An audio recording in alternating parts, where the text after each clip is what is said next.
Bismillahirrahmanirrahim. Assalamualaikum. Selamat datang Humaira, Ashraf, Syakira, Alia, Alif, Nisrin, Syahira.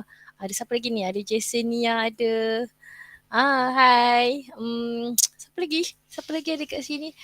Nik Natasha ada, Akmal, Syahira Kristina, Nisrin, Putri Nur Azlina, Putri Dania Kristina, Nadra, okay, Jasenia pun, Iman Safia, yes, alright. So, Waalaikumsalam. Mungkin kelas kamu back to back ya hari ni. Saya minta maaf saya terlepas pandang yang kelas kita akan ke belakang sikit kan, pukul 11.50 ya. Hopefully all goes well lah. Kita start dulu pelan-pelan. Hari ni sebenarnya matlamat saya ialah untuk discuss answering technique. Tapi sambil-sambil kita discuss answering technique tu, kita akan review sikit chapter berkaitan dengan enzyme and also a bit about mitosis and meiosis lah, because both of these chapters ada elemen-elemen soalan yang saya nak cuba share pada hari ini, seperti soalan yang keyword dia adalah explain, keyword dia adalah name, keyword dia adalah label dan sebagainya lah. So hopefully we can go through this we can go through all around 19 questions ke? 19 questions lah hari ni kalau sempat ya. Kalau tak sempat tak apa. I will give you the link for this particular notes. Nanti bila dah siap bagi tahu saya boleh semakkan. So, let's jump terus kepada soalan yang pertama. So, here is a question that have to explain observation. Okay, this is the question where we have to explain our observation. Ada dua side of apple here, ada part E dengan part F, bukan part X dengan Y ya, saya minta maaf saya salah. Part E is soaked in alkaline solution, part F is soaked in distilled water. So after 30 minutes, we can see different observation in part E dan part F. Okay, tukar ya, bukan X dengan Y, tapi E dengan F ya. So can you explain your observation? So since there is a different observation here, cara kita nak jawab ni lebih kurang macam kita nak jawab explain difference. So nombor satu, kita kena explain apa different observation yang kita nampak lah. Dekat part E, what do we observe? While in part F, what do we observe? And then point 1 and point 2 and point 3 baru kita bagi tahulah kenapa perbezaan ini berlaku. These particular questions tested your understanding, tested your application skill on relating factors influencing the activity of enzyme, okay, and apply it to a real world application lah, iaitu the browning of the surface of an apple. Okay, so dia nak test kat sini what factor influencing the enzyme activity tested here. Dia nak uji kamu untuk faktor apa.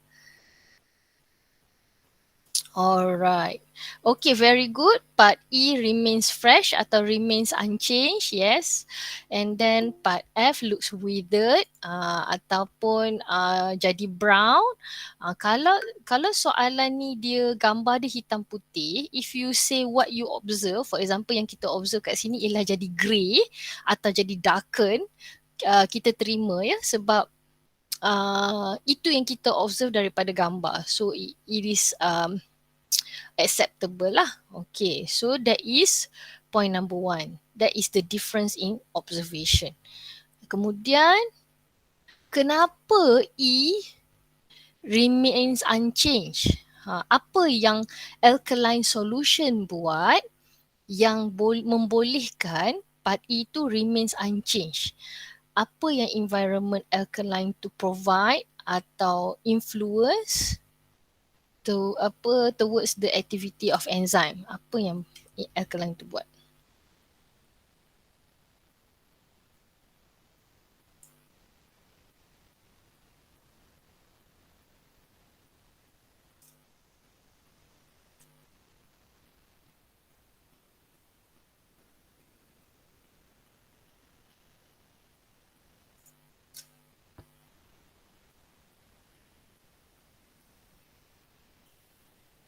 Okey. Apa yang alkaline buat? Okey. Untuk cuba kita tengok pada gambar. Okey. So, kalau kita tengok kat sini, part E is part untuk mereka yang baru start buat ya, saya tersilap tulis soalan kat situ, bukan part X dengan Y tapi part E dengan part F ya. So part E tu soak in alkaline, part F tu is in distilled water. So we can see here the changes on part F is due to the reaction of enzyme. Kan? Enzyme bertindak balas dekat situ.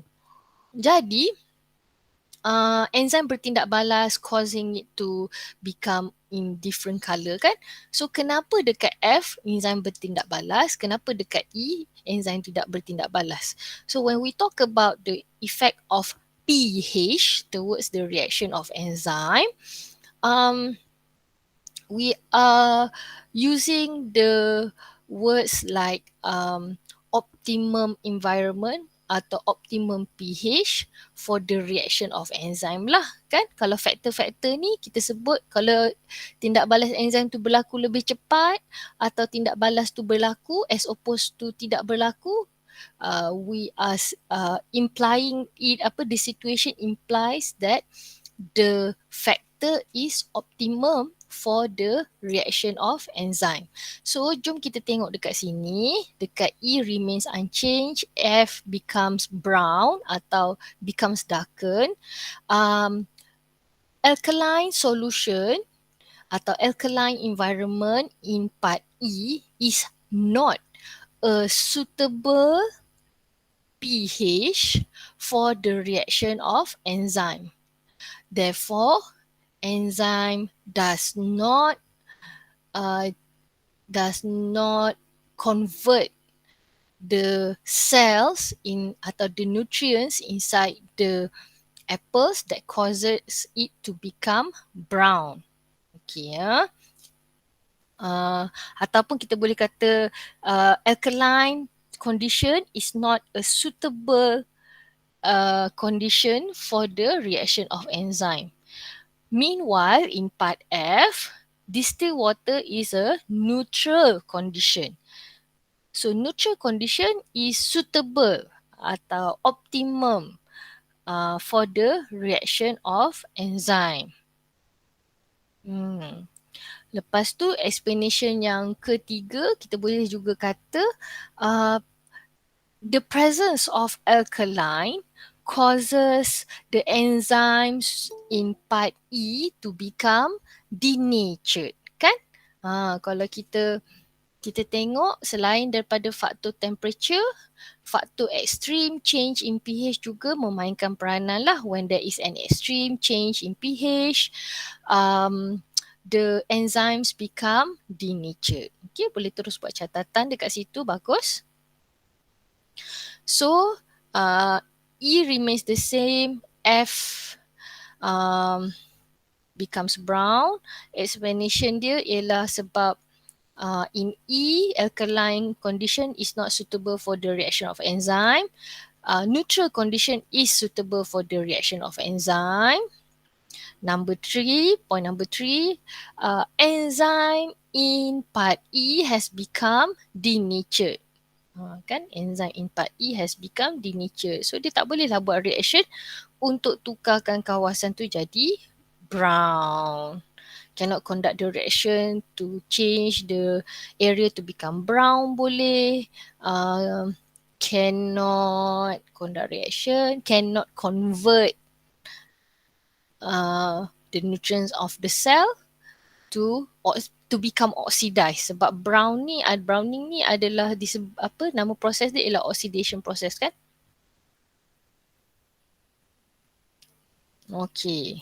I give you another minute. Nanti kita tengok part lain pula ya.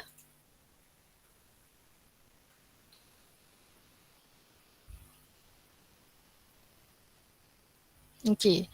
So in the next slide, there is another continuing question related to the same diagram. Nanti kita tengok ya.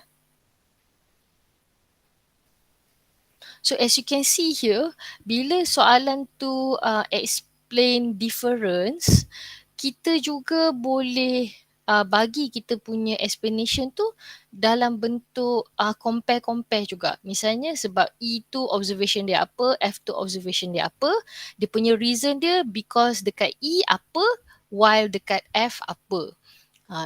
Reason yang ketiga pun dekat E apa and dekat F apa.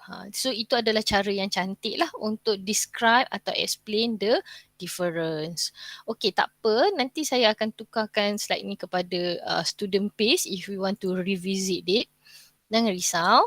Okay, the next part is ini adalah soalan kebat. Okay, ini contoh soalan kebat. Soalan kebat biasanya dia akan gunakan verb like suggest and explain. So soalan ni sebenarnya adalah soalan yang kamu kena suggest sebab explain another treatment kan. So you have to suggest another treatment and explain why your treatment will work, will prevent the sliced apple from turning brown. Selain daripada soaking the apple with in an alkaline solution, apakah kaedah lain untuk kita prevent the browning of apple? Kita nyatakan kaedah dan kita bagi dua explanation kenapa kaedah kita tu berkesan ya, sebab markah ada 3. Okay, use lemon juice. Okay, maknanya use tu macam mana? Kita nak soak ke, kita nak sapu ke, kena bagi sedikit description. If you want, okay, ada yang kata soak sliced apples in mixture of salt and water. Okay, that is good. Explanation dia sebab apa? Saya faham kat situ mungkin nak kaitkan dengan osmosis ke? Boleh juga, tak semestinya factors affecting enzyme. So you have you are on the right track tu Amna, boleh teruskan.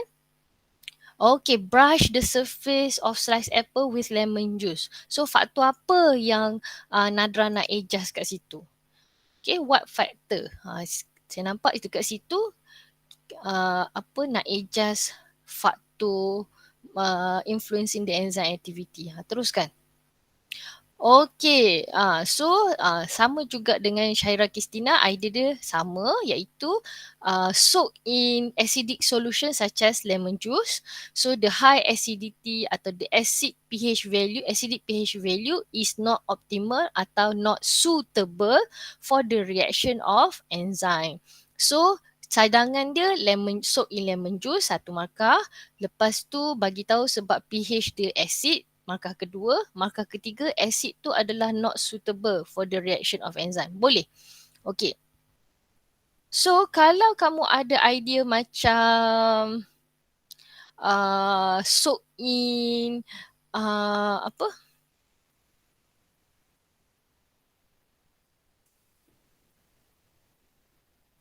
Sekejap ya.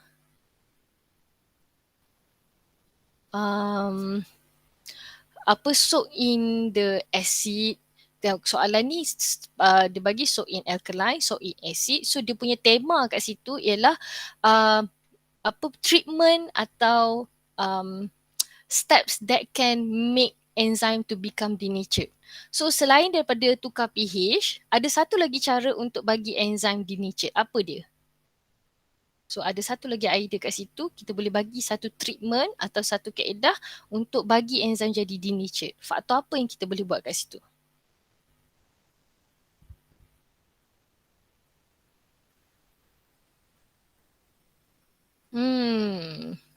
Kalau put in refrigerator, kejap ya.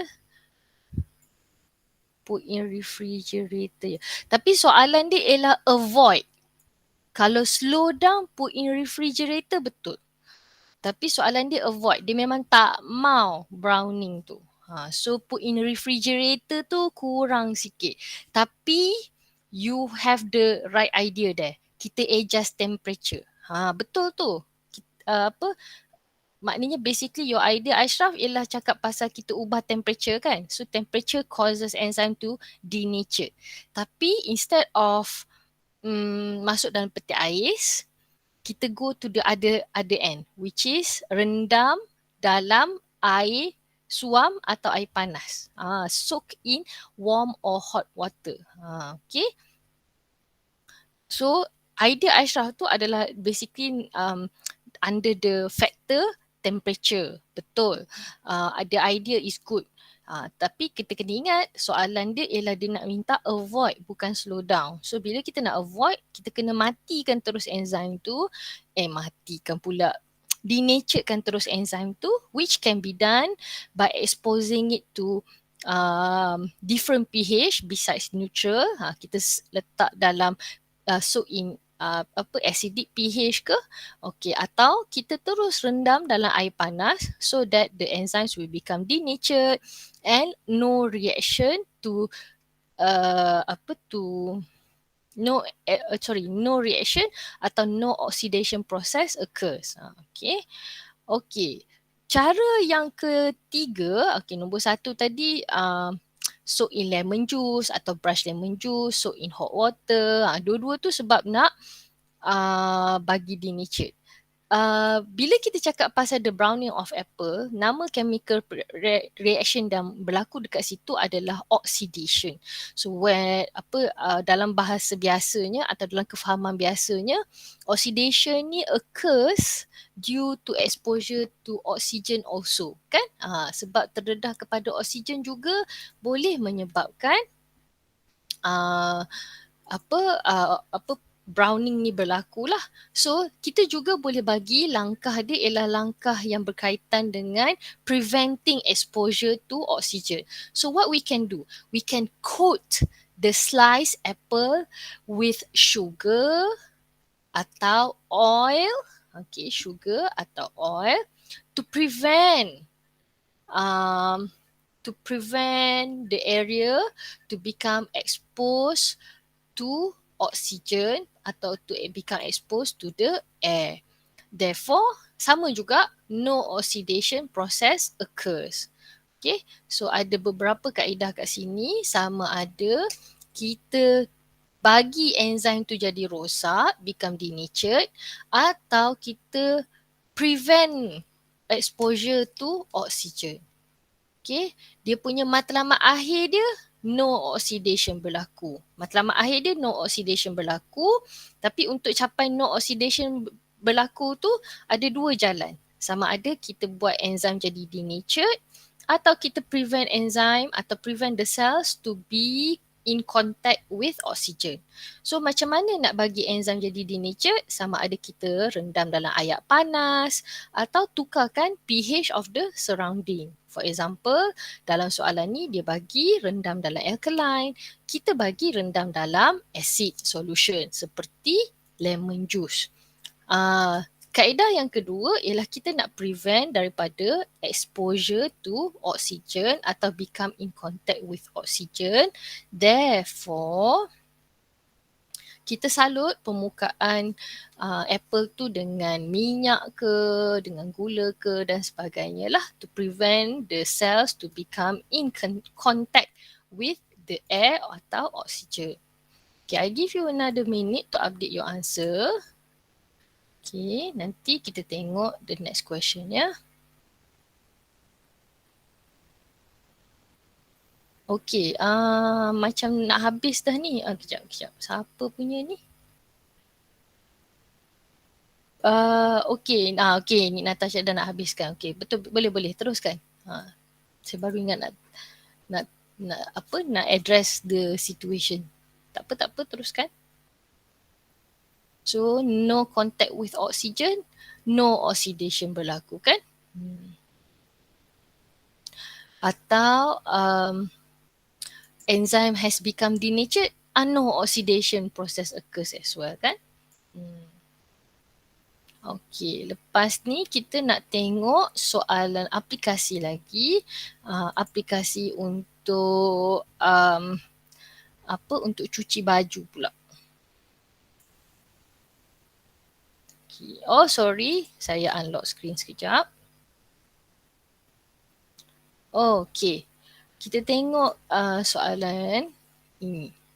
Okey, ini juga adalah contoh soalan kebat tapi dia guna keyword suggest how. Okay, suggest how to use detergent to get maximum result. Dalam dalam detergent ni, dia ada enzyme to wash protein stain. So, sebelum kita proceed untuk jawab, okay, kita pastikan dulu. Sekarang ni dia nak suggest how. So, basically dia nak kita explain step by step process. Nombor 1. Nombor 2, apa maklumat yang dibagi? Kita tahu dalam pencuci ni, dalam deterjen ni ada enzim dan enzim tu specifically untuk wash protein stain. So dia bagi maklumat enzim tu wash protein stain, tapi dia tak bagi maklumat nama enzim tu apa kan? So it could be a part of our answer. Nama protein tu apa? Kan? And then nama protein tu apa pula? Nama enzim tu apa? Nama enzim tu apa? Kemudian what are the steps that we can do to increase the effectiveness of detergent? Masa basuh tu langkah-langkah apa yang kita kena buat? Apa material atau condition yang membolehkan enzim ni bekerja dengan lebih cepat? Okey, ini masih lagi soalan yang apply our understanding about factors influencing enzyme. Sambil-sambil kamu tulis tu, boleh check your answer, mulakan dengan nama. Usually if you katalah kamu tak tahu macam mana nak start jawab soalan ni, cuba kamu tengok pada soalan ada tak part yang dia tak bagi nama lagi. Nama kepada proses ke, nama kepada material ke. Untuk nama kepada proses, kalau dia bagi diagram yang ada arrow tu tak ada label nama proses. Usually giving a name to the arrow tu indicate proses apa. That will be a good addition to your answer lah. And it will help to guide you kan. Memberi nama tu adalah nak kata jawapan aras pertama yang biasanya saya akan expect student saya bagilah. Lepas tu high level sikit dia bagi karakteristik atau mechanism of the process named in the first level atau characteristic of the substance named in the first level. Macam tu ya. Alright, very good. Okay, dia dah nampak kat situ kalau substrate dia protein stain tu basically substrate dia lah kan. Jadi enzim dia adalah protease. Pandai. Nombor 1. Okay, nombor 2, bila kita nak basuh baju yang ada enzim, apa condition yang kita boleh adjust in terms of kita boleh adjust apa? Kita adjust pH ke? Kita adjust temperature ke? Kita adjust enzyme concentration ke? Atau kita adjust substrate concentration masa kita basuh? Yes, very good. Okay, bahaya tulis high temperature ya. Sebab kalau kita kata high temperature tanpa menyatakan the range of temperature, ingat temperature terlalu tinggi boleh menyebabkan enzim denatured. So kita bagi range yang munasabah. Misalnya Marsha dia suggest temperature lebih kurang 37 darjah Celsius. Lebih kurang macam tu kita kita basuh baju menggunakan air suam bersuhu lebih kurang 35 to 40 degree Celsius macam tu kan. We have to give range ya. Jangan bagi kata high temperature saja, because when the temperature exceeds 40 degree Celsius, it will cause the enzyme to become denatured. Dan memang membazir lah untuk kita kan basuh baju dengan air yang menggelegak kan. Dah membazir tenaga kan. Dah membazir tenaga elektrik. So it just warm water. Certain washing machine pun boleh adjust kan. Basuh dengan warm water. Okay. So that is point number 2. Sekejap. Markah dia 3. So bagi tahu lagi, explain lagi macam mana dengan menyediakan temperature yang sesuai tu boleh membantu washing process. Kita kata apa? Yes, saya nampak dah ada seorang dah start tulis. Because the temperature is optimum temperature for maximum reaction of protease. Pandai. Okay, saya nampak dia dah tulis satu optimum. Okay, saya cuma bantu tambahkan lagi maximum rate of reaction. Optimal. Okay, boleh. Boleh Amar. Optimal pun boleh. Okay, satu lagi kita boleh kata um, increase the frequency of effective collision between protein stain and protease. Kan? Sebelum ni kita hafal, okay, bila kita baca kita hafal, bila kita when there is an increase in temperature, we are increasing the rate of effective collision between enzyme dengan substrate. So bila kita apply konsep tersebut dalam soalan ini, kita kena tunjukkan yang kita boleh faham bahawa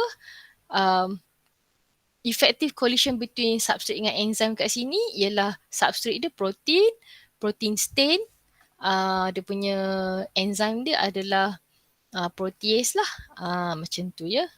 Kalau kamu just kata it will increase the frequency of effective collision between enzyme dan substrate, itu tidak menunjukkan anda ini boleh apply.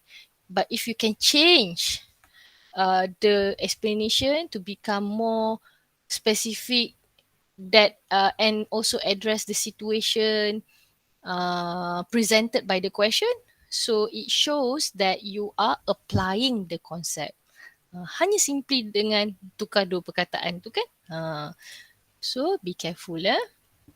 Okay, I give you another minute to update your answer.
Okay, maaf saya unlock screen ya.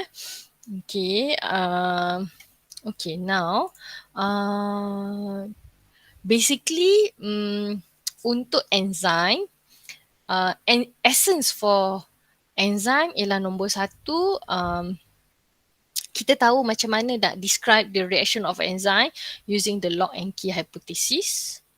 Nombor 2, kita tahu nak describe the production of extracellular enzyme, where we discuss about mula-mula ribosome synthesize protein, and the protein synthesized will enter the rough endoplasmic reticulum.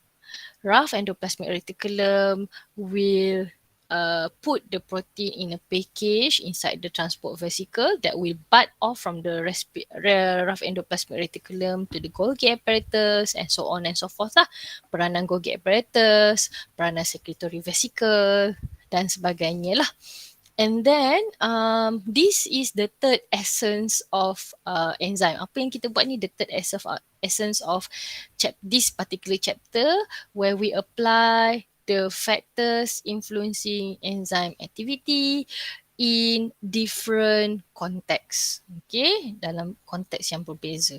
Okay, jom kita tengok pula mitosis meiosis. Okay, so let's take a look at the first one. Okay, bila kita belajar, katalah macam satu subtopik yang sama, dia ada different process. So it is highly expected of you to know how to compare between the two processes lah.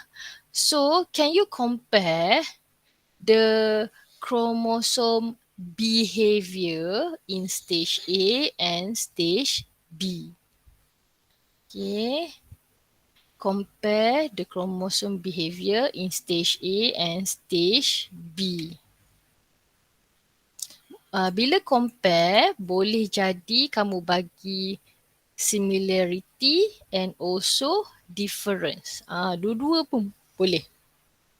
Markah dia 4, it can be 2 similarities and 2 differences atau mana-mana combination. 3 similarity, 1 difference ke, 3 difference, 1 similarity ke. Yang penting bila keyword dia compare, dua-dua elemen tu ada ya. Similarity pun ada, difference pun ada. So in terms of similarity, kita boleh kata the location of where the chromosomes can be found. Kan semua kromosom tu tengah buat apa dan lokasi dia dekat mana. Kan? That could be two similarities.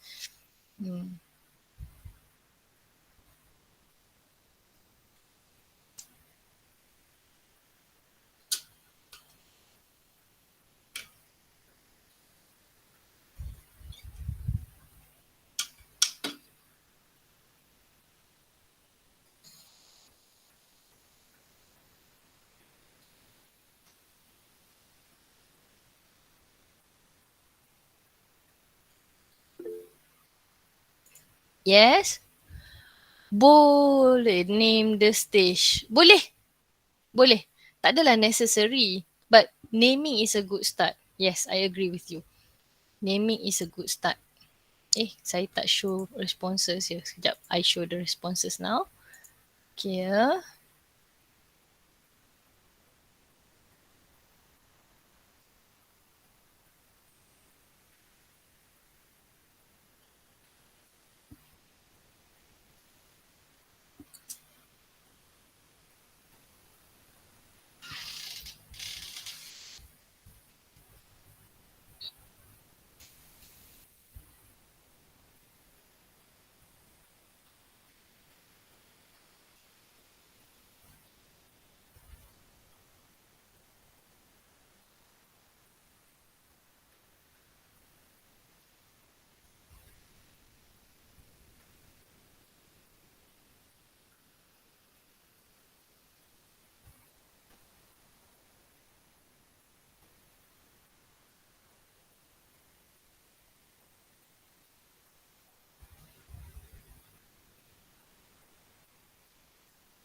Alright, very good. That is a good start ya. Bagi nama, kita boleh kata apa? Stage A. Oh, sorry ya sebab labeling tak ada ya. Okay, sebelah kiri tu stage A, sebelah kanan tu stage B ya. So kita boleh kata kat sini kita bagi tahu stage A tu ialah metaphase, stage B tu adalah metaphase 1. Untuk konteks soalan ni, adakah memberikan nama kepada stage tu dapat markah? Unfortunately, untuk soalan ni tidak dapat markah lah sebab dia dah specifically minta kita compare chromosome behavior. But it is a good practice. Keep on doing it. It will give you a good start to your answer ya. Okay. So untuk similarities, untuk similarities, here are some similarities that you can use. For example, each chromosome, from the diagram we can see that each chromosome is in the form of two sister chromatids attached at the centromere, kan? Kesemua kromosom dalam stage A atau stage B dalam bentuk sister chromatid attached at the centromere, kan? That is the first similarity lah. Nombor dua, similarities yang kedua, kita boleh tengok pada diagram tu, each chromosome attached to the spindle fiber at the centromere, kan? Sebab dia tengah beratur di tengah-tengah at the equator of the cell atau at the center of the cell. So it is each chromosomes are still attached to the spindle fiber ya. Each chromosome attached to the spindle fiber at the centromere. And since this is a metaphase stage, tak kisahlah metaphase 1 atau metaphase in mitosis, each centromere does not divide yet, kan? Belum lagi divide pada masa ni. Okay, each centromere is still attached ke, is still intact atau does not divide. Okay, kemudian itu dari segi similarities. So dari segi difference dia, kalau kita tengok kat sini, sebenarnya in terms of chromosome behavior, dia punya difference dia hanya ada satu saja, iaitu the type of chromosome that line up at the equator of the cell. Kalau dalam stage A, siapa yang beratur dekat stage A? Siapa yang line up at the equator of the cell? Chromosome. Tapi pada stage B, siapa yang line up at the equator of the cell? Homologous chromosome. Okay, so that is why the question is 4 marks because there are 3 similarities and 1 difference. Okay, so bila soalan comparison macam ni, kalau kamu ada, saya sekarang masih lagi tengah scan, kot ada yang boleh come up with a different observation ya. Okay, so saya ulang balik, nombor similarities dulu. Nombor 1, if we take a look at the diagram, all the chromosome atau each chromosome consists of sister chromatids attached at the centromere. That is number 1. Number 2, we can see that each chromosome attached to the spindle fiber at the centromere. Number 3, each centromere is still intact atau each centromere does not divide. Itu similarities number 3. Okay. Similarities number 4, kita boleh kata all chromosomes are lining up at the equator of the cell. Kan? Okay. All of the chromosomes are lining up at the equator of the cell. So difference dekat situ ialah the type of chromosome that line up at the equator of the cell. Pada stage A, yang line up at the equator of the cell, you can say chromosome line up at the equator of the cell atau sister chromatids line up at the equator of the cell. Itu pun boleh ya. Okay. Number 2, kita boleh kata difference kat situ, homologous chromosomes line up at the equator of the cell.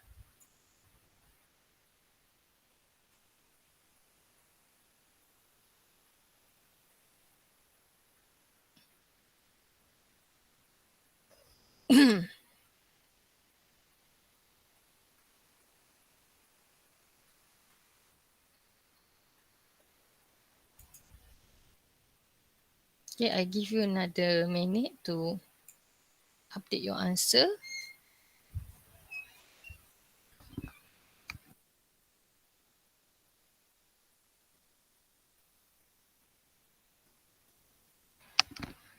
Okay,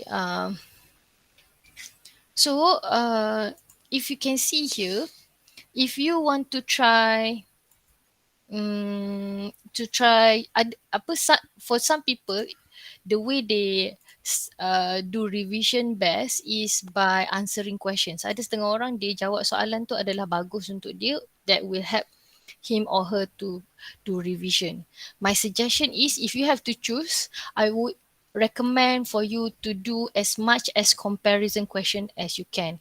Kenapa comparison question good? Sebab when you compare, you have to know you have to understand all the characteristics of the things that you want to compare. For example, kalau kita nak compare passive transport versus active transport. Kita nak compare passive transport versus active transport. In order for you to compare, you have to know everything about passive, you have to know everything about active, and you summarize it in one comparison table.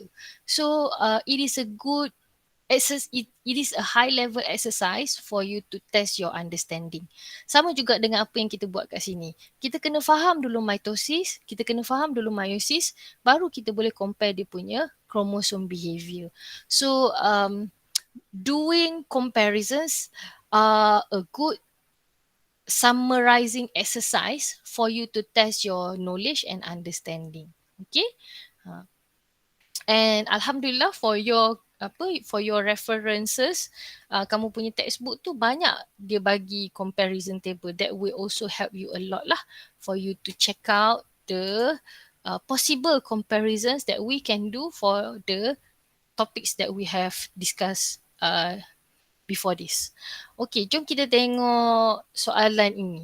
So ini adalah soalan level rendah saja. It requires you to recall and relate with the diagram the sequence of mitosis. Boleh buat dulu.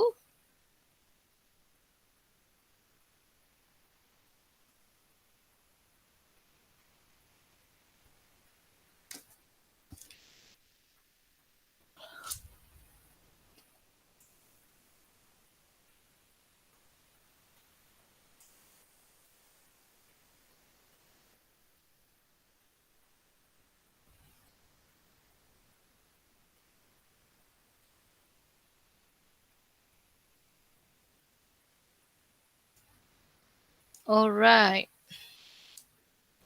So the first one is bagusnya. Good idea ya tu letak dekat atas. Okay. Good idea, Marsha. The first one is R. The second one is Q. Third is S. Fourth is P. So the sequence is R, Q, S and P. Selain daripada soalan arrange, soalan yang bio suka tanya ialah name. Okay, name the structure, atau kalau dalam soalan ni kita boleh kata name stages PQRS. So bila name, make sure that you are giving a specific name, kata nama khas. Basically bila name tu the name of the process ke, for example ni the name of the stage, misalnya R is prophase. Kalau dia tunjuk gambar meiosis, kena sebutlah prophase 1, metaphase 1 dan sebagainya ya, kena sebut nombor tu 1 atau 2, dan 1 atau 2 tu bukan nombor 1 2 yang kita guna untuk label ni ya, kita guna Roman numbers ya, yang macam huruf I tu ya. Okay.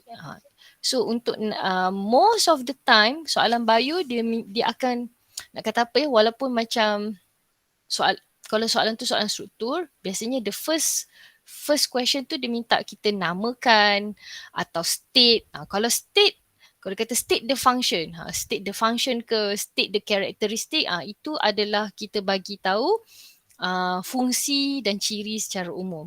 Tapi bila name, namakan, memang kena bagi kata nama khas lah atau nama the specific verb that is used to describe the process. For example, apa ya yang tembayur kejap. Respiration boleh. Respiration. Tapi respiration pun kita kena sebut cellular respiration ke atau external respiration kan? Okey. Jom kita tengok soalan seterusnya yang berkaitan dengan diagram yang sama. Okey. So, ni soalan dia. Soalan ni dia combine name dengan state. So, name Q dengan S tu apa? Kemudian nyatakan kromosomal behavior kat situ. Masa tu kromosom tengah buat apa dekat Q dan kromosom untuk S.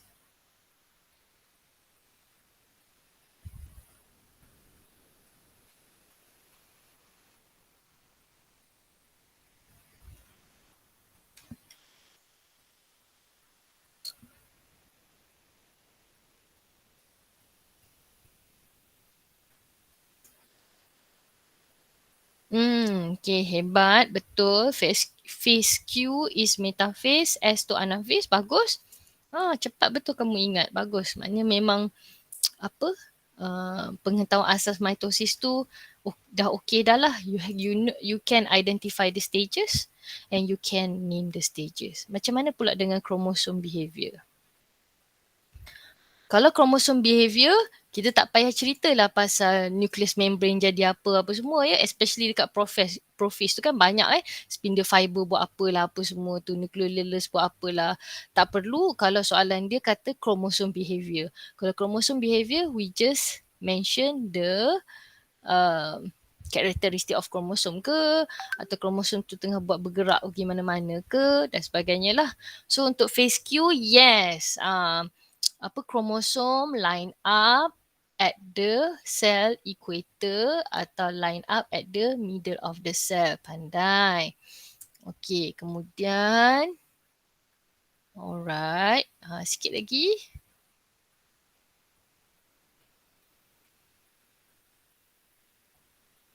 Anaphase pula kan. S tu anaphase.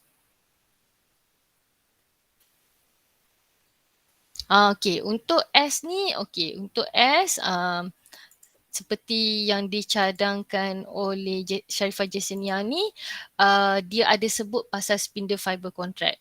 Untuk yang ni memang kena sebutlah peranan spindle fiber contract tu sebab bila spindle fiber contract dia akan menyebabkan perubahan kepada kromosom. So, I agree with you when you say spindle fiber contract and causes the chromosomes to be pulled to the opposite poles of the cell. Boleh.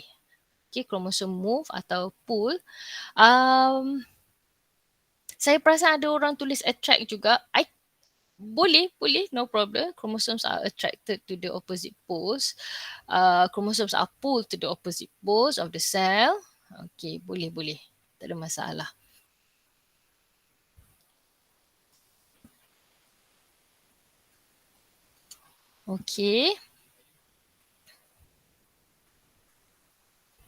So ini kan satu lagi kenapa saya share soalan ni, because I wanted to show you don't be intimidated by the number of marks. Walaupun markah dia 4 tapi sebenarnya soalannya adalah alas rendah saja. Namakan Q, apa kromosom buat dekat Q?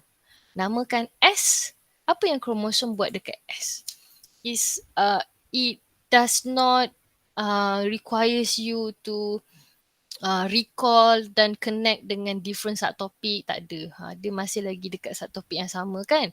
Kamu ingat, kamu tengok gambar, kamu ingat dan kamu boleh explain chromosome behavior, dah.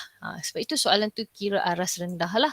Tapi tengok markah dia lumayan. Markah dia sampai 4. So don't be intimidated by the number of marks.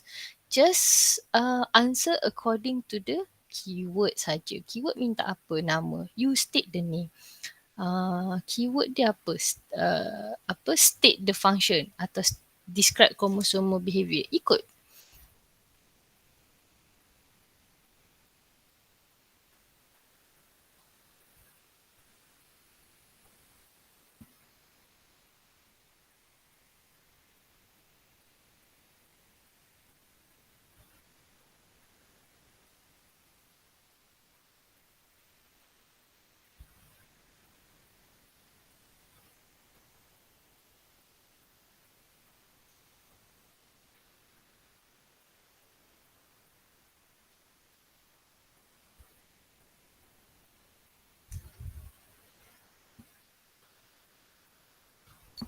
Okay. Saya sekarang dah 12.45. We have another 5 minutes. Let's take a look at the lagi satu soalan. So soalan ni requires our combined understanding of the function for mitosis and also meiosis. So kita tahu mitosis dengan meiosis ni is related to our life cycle kan. So diagram 1.1 shows a human life cycle, explain how meiosis can maintain the number of chromosome in human life cycle. So kita sebab dia kata meiosis kan, kita start daripada woman and man tu lah. Apa kaitan dia dengan meiosis, production of gamete, lepas tu fertilization, how do we connect the processes shown by the diagram to explain kenapa walaupun kita dah banyak generasi manusia dihasilkan, kita boleh maintain the number of chromosome 46.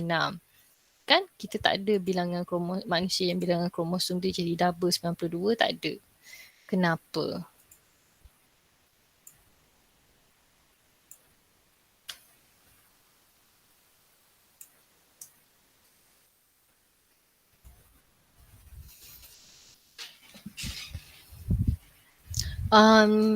Nanti saya juga akan share video teknik menjawab yang saya buat dengan under NSA.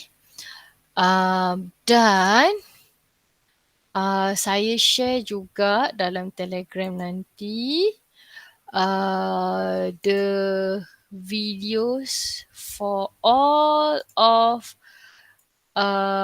the topics that that I have discussed during our class, atau juga saya campur sekali dalam playlist tu yang saya ajar tahun lepas jugalah. Tahun lepas saya ada ajar bio sekejap. So hopefully mungkin bila tengok video yang tu boleh membantu kamu buat revision lah ya. Sekejap ya.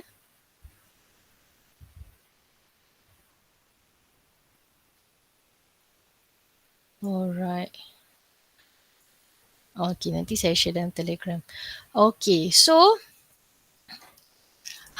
bagus. Okay, kalau kita tengok pada diagram ni, okay ya, dia dah label the process meiosis.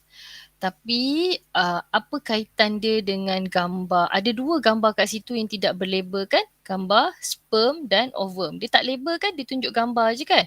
So bila dia tunjuk gambar je, dia tak label, nama sperm dengan ovum tu should be a part of our answer lah. So ini cadangan saya ya, sebab this is a cycle, so kita punya starting point tak sama pun tak apa. Okay, tak semestinya jawapan kamu sebiji ikut tertib macam saya ya, sebab this is a cycle.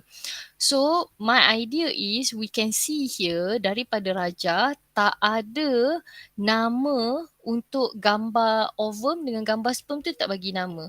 So that should be our answer. Meiosis produce sperm and ovum.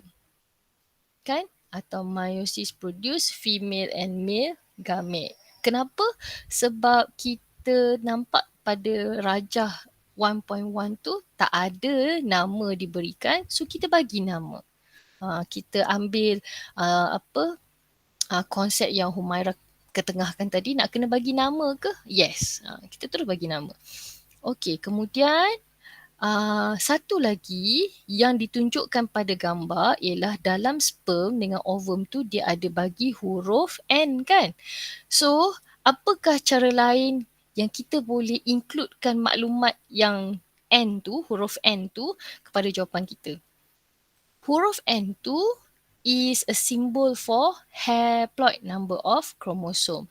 So kita sebutlah haploid. Kita jangan kata N number of chromosome. Itu dikira ulang soalan. Tapi kita kata the gametes contain haploid number of chromosome ataupun 23. Bagus. Betul tu. Ashraf, you have the right idea there ya. So yang Ashraf tulis setakat ni dah dapat two different point yang berbeza, sebab Ashraf dah bagi tahu ada sperm, ada ovum dan itu satu, lepas tu ada 23 kromosom. That is good. Cuma cantiknya kalau sebelum tu Ashraf bagi tahu from meiosis ke apa, kedua-dua sperm dengan ovum ni produced by meiosis. Okay, dah dapat 3 point kat situ. Okay, kalau Ashraf tambah kata sperm dengan ovum ni adalah hasil daripada meiosis, you can get one more point kat situ ya. Okay. Alright. Okay, kita dah ada 3 point kat sini. Kita dah bagi tahu meiosis produce sperm and ovum, dan dalam sperm and ovum ada 23 kromosom. So, when fertilization occurs between sperm and ovum, a diploid cell atau a diploid zygote is formed. Kalau kamu tak tulis zygote pun saya terima ya, sebab yang bagi markah kat situ ialah diploid. Kan ada tulis 2N kat situ. Apabila sperm and ovum fertilize, it will form atau the product of fertilization is a diploid cell. Kenapa kita boleh tulis diploid? Sebab dalam gambar dia tulis 2N. Okay, saya nampak ada orang yang tulis 46. Okay, betul. When fertilization occurs, misalnya macam Ashraf tadi dah sebut pasal dalam sperm ada 23 kromosom, dalam ovum ada 23 kromosom.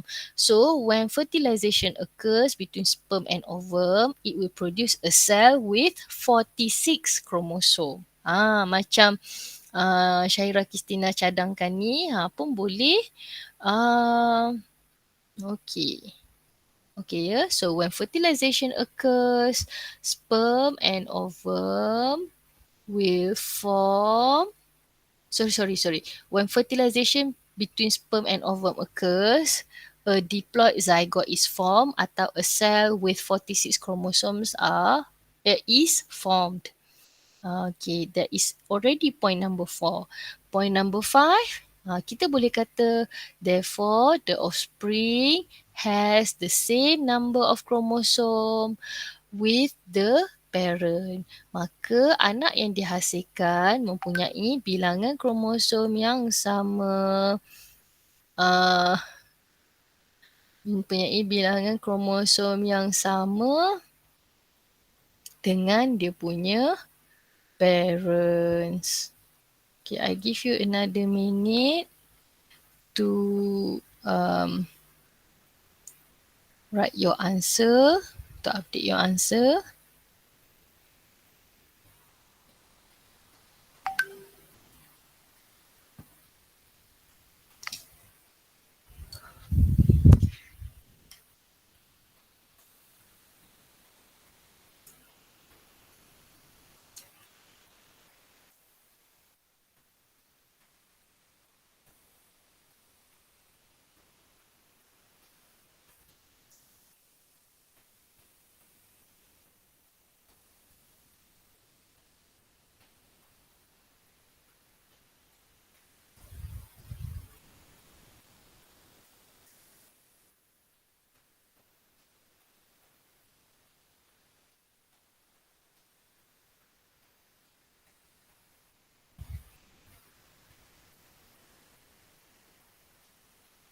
Okay. So, Allah, saya pergi ni pula. Saya sebenarnya nak buat prompt baru. Okay, so anak-anak, apa yang kita dah buat pada hari ini ialah kita review balik answering technique. Basically yang saya nak dedahkan di sini adalah answering technique for paper 2. Dalam bio kita banyak membincangkan mengenai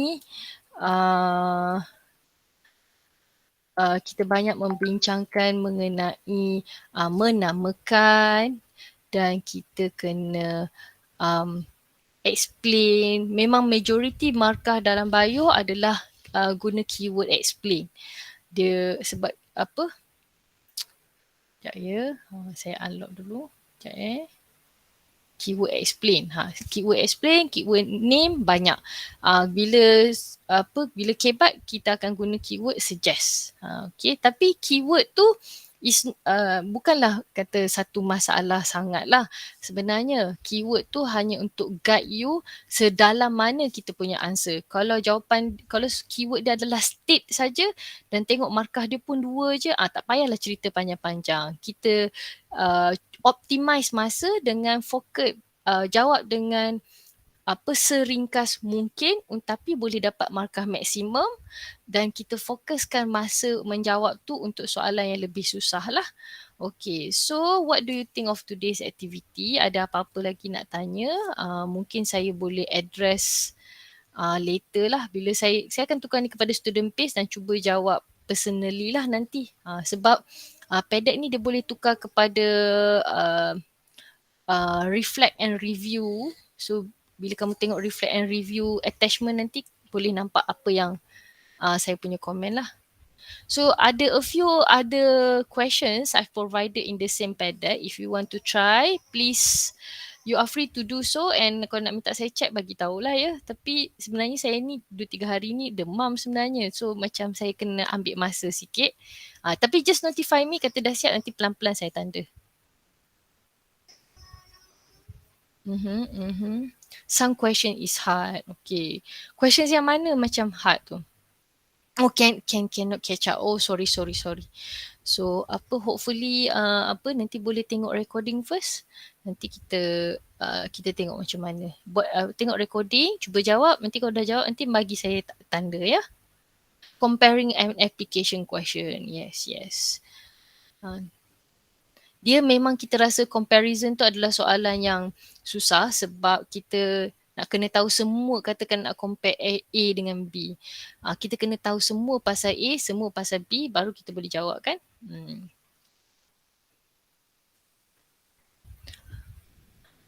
I don't know whether my answer correct or not. Okay. Boleh remind saya kalau dah jawab, nanti saya boleh semak ya. Alright. So jangan risau. Okay, satu lagi yang ingin saya ingatkan kat sini ialah this exam